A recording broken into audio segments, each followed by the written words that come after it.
അനന്തപുരിയുടെ മണ്ണിലേക്ക് ഏതാനും നിമിഷങ്ങൾക്കകം പ്രധാനമന്ത്രി നരേന്ദ്രമോദി എത്തിച്ചേരും. ഇനി മണിക്കൂറുകൾ മാത്രമാണ്. ജനങ്ങൾ ഇവിടെ ആവേശത്തിൽ ആഘോഷഭരിതമായ നിമിഷങ്ങളാണ് ഇനി ഇവിടെ കാണാൻ പോകുന്നത്.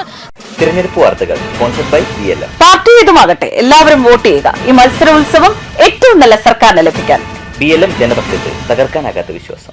ഇനി ഏകദേശം ഒരു 5:45 കൂടി കിള്ളിപ്പാലം മുതൽ കരമന വരെയുള്ള റോഡ് ഷോയ്ക്കാണ് പ്രധാനമന്ത്രി എത്തിച്ചേരുന്നത്. ജനങ്ങൾ മൊത്തത്തിൽ ആവേശഭരിതരാണ്. കുറച്ച് നിമിഷങ്ങൾ കഴിയുമ്പോൾ, ഏതാണ്ട് ഉച്ച കഴിയുമ്പോൾ ഇവിടെ ഒരു പൂരത്തിന്റെ ആവേശത്തോടു കൂടി ജനങ്ങൾ എത്തുമെന്നാണ്. ഒരുപാട് കലാരൂപങ്ങളും മറ്റും കൊണ്ട് ഇവിടെ ഒരു ഉത്സവ ഭൂമിയായി മാറും. അനന്തപുരിയുടെ മണ്ണിൽ വീണ്ടും അദ്ദേഹം എത്തിച്ചേരുമ്പോൾ തിരഞ്ഞെടുപ്പ് അണികളിലും ആവേശം കൊള്ളുകയാണ്. ഒത്തിരി സ്റ്റാർ മണ്ഡലങ്ങളുണ്ട് തിരുവനന്തപുരത്ത്. ആ സ്റ്റാർ മണ്ഡലങ്ങളിലെല്ലാം താമര വിരിയിക്കുമെന്ന് ഉറപ്പിച്ചുകൊണ്ടാണ് അണികൾ പ്രധാനമന്ത്രിയെ ഇങ്ങോട്ടേക്ക് എത്തിച്ചത്. എടുത്തു പറയേണ്ട ഒരു കാര്യമുണ്ട്. രാജീവ് ചന്ദ്രശേഖർ സംസ്ഥാന അധ്യക്ഷനായതിനു ശേഷമാണ് പ്രധാനമന്ത്രി മോദി തിരുവനന്തപുരത്തേക്ക് ഏറ്റവും കൂടുതൽ വന്നിരിക്കുന്നത്. അപ്പോൾ അദ്ദേഹത്തിനൊരു നന്ദി അറിയിക്കേണ്ടതുണ്ട്. അത്രയധികം ആവേശത്തിലാണ് ജനങ്ങൾ.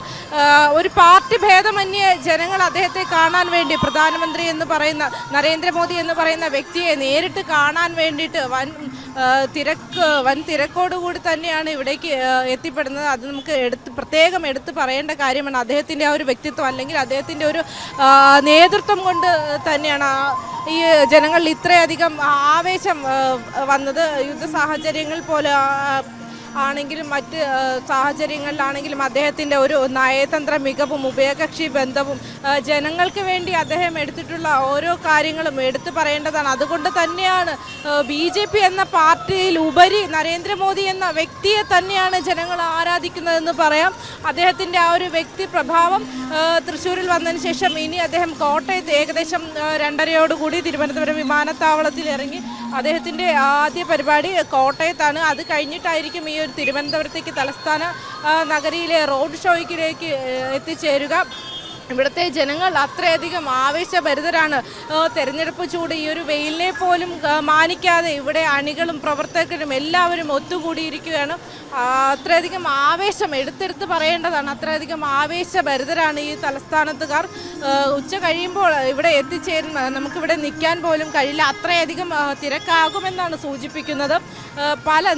അനവധി കലാരൂപങ്ങളും നേതാക്കന്മാരും തിരുവനന്തപുരം ജില്ലയിലെ എല്ലാ മണ്ഡലങ്ങളിലും മത്സരിക്കുന്ന നേതാക്കളും ഇവിടെ അണിനിരക്കുമെന്നാണ് പറയുന്നത്. മറ്റു പാർട്ടിയിൽ വിശ്വസിക്കുന്ന അനവധി ജനങ്ങളും പ്രധാനമന്ത്രിയെ കാണാൻ അല്ലെങ്കിൽ അദ്ദേഹത്തെ ഒരു നോക്ക് നേരിട്ട് കാണാൻ വേണ്ടിയിട്ട് ഇവിടെ എത്തിച്ചേരുമെന്നാണ് ജനങ്ങൾ പറയുന്നത്. ആവേശം ഒട്ടും അടങ്ങിയിട്ടില്ല. ഓരോ തവണ അദ്ദേഹം ഈ ഒരു തലസ്ഥാന നഗരിയിൽ വരുമ്പോഴും ആവേശത്തിൻ്റെ മാറ്റ് കൂടുകയാണ് ചെയ്യുന്നത്. തൃശ്ശൂർ പൂരത്തിനേക്കാൾ ഉപരി ഇവിടെ ഒരു ആഘോഷ പൂരമായി അല്ലെങ്കിൽ ഒരു ആഘോഷ വേദിയായി വരും മണിക്കൂറിൽ മാറുമെന്നാണ് പൊതുവെ സൂചിപ്പിക്കുന്നത്. ഇവിടെ ഒരുപാട് ഉത്സവത്തെ പോലെ ചെണ്ടമേളവും ഉത്സവ പ്ലോട്ടുകളും കെട്ടുകാഴ്ചകളും അങ്ങനെ അനവധി കലാരൂപങ്ങൾ, കഥകളി ഉൾപ്പെടെ അങ്ങനെ അനവധി കലാരൂപങ്ങൾ കൊണ്ട് ഈ ഒരു റോഡ് ഒരു ഉത്സവ ഭൂമിയായി മാറും. ഏതായാലും തിരുവനന്തപുരത്ത് പല മണ്ഡലങ്ങളിലും BJP സ്ഥാനം പിടിക്കുമെന്ന് ഉറപ്പിച്ചാണ് അണികൾ നിൽക്കുന്നത്. അതിൻ്റെ ആവേശം പ്രധാനമന്ത്രി നരേന്ദ്രമോദി വരുന്നതോടുകൂടി നമുക്ക് കാണാൻ സാധിക്കും. പല മണ്ഡലങ്ങളും BJP താമര വിരിയിക്കുമെന്ന ഉറച്ച വിശ്വാസത്തോടു കൂടിയാണ്. അതിനുള്ള എല്ലാ സാധ്യതകളും കാണുന്നുണ്ട്. പ്രധാനമന്ത്രി എത്തുന്നതോടുകൂടി അല്ലെങ്കിൽ അദ്ദേഹത്തിൻ്റെ ആ ഒരു റോഡ് ഷോയോടുകൂടി കൂടുതൽ ആവേശമാണ് ജനങ്ങളിലേക്ക് എത്തുന്നത്.